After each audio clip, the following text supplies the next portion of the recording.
Welcome to Lakshitha channel. இன்றைக்கி நம்ம பார்க்க போகிறது டிஃப்ரெண்ட்டான தக்காளி சட்னி. வாங்க வீடியோக்குள்ளே போகலாம். நம்ம வீடியோக்குள்ளே போகிறதுக்கு முன்னாடி நம்ம சேனலை மறக்காமல் சப்ஸ்கிரைப் பண்ணிடுங்க. பக்கத்தில் இருக்க பெல் ஐக்கானையும் கிளிக் பண்ணிடுங்க. வாங்க ஃப்ரெண்ட்ஸ், வீடியோக்குள்ளே போகலாம். முதல்ல நான் ஒரு பேனில் எண்ணெய் ஊற்றிக்கிறேன்.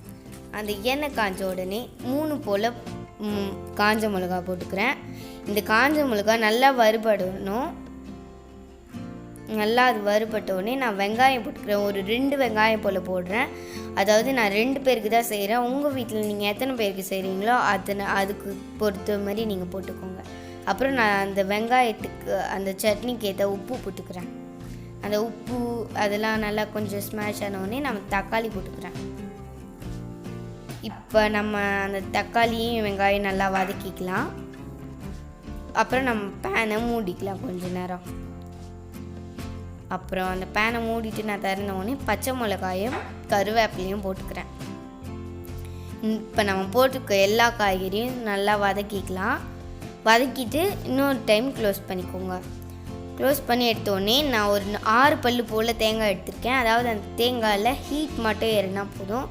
நல்லா அந்த தேங்காயோட தன்மை அந்த தண்ணி தன்மை இருக்கட்டும். நான் இப்போ பொட்டுக்கடலை போடுறேன். அப்புறம் அந்த பொட்டுக்கல்லையெல்லாம் நல்லா வதக்கிட்ட உடனே நான் கொஞ்சோண்டு இப்போ கொத்தமல்லி போட போகிறேன். இந்த கொத்தமல்லி போட்டோடனே நான் கேஸ் ஆஃப் பண்ணிட்டுறேன். கேஸ் ஆஃப் பண்ணோடனே நம்ம மிக்ஸி ஜாருக்கு ட்ரான்ஸ்ஃபர் பண்ணிக்கலாம். இப்போ நம்ம ஃபைன் பேஸ்ட்டாக அரைச்சிக்கலாம். அரைச்சிக்கிட்டோம். இப்போ நம்ம சின்னதாக ஒரு தாளிப்பு பண்ணிக்கலாம். இந்த தாளிப்புக்கு நான் முதல்ல வச்சுருந்த பேனில் எண்ணெய் ஊற்றிருக்கேன்.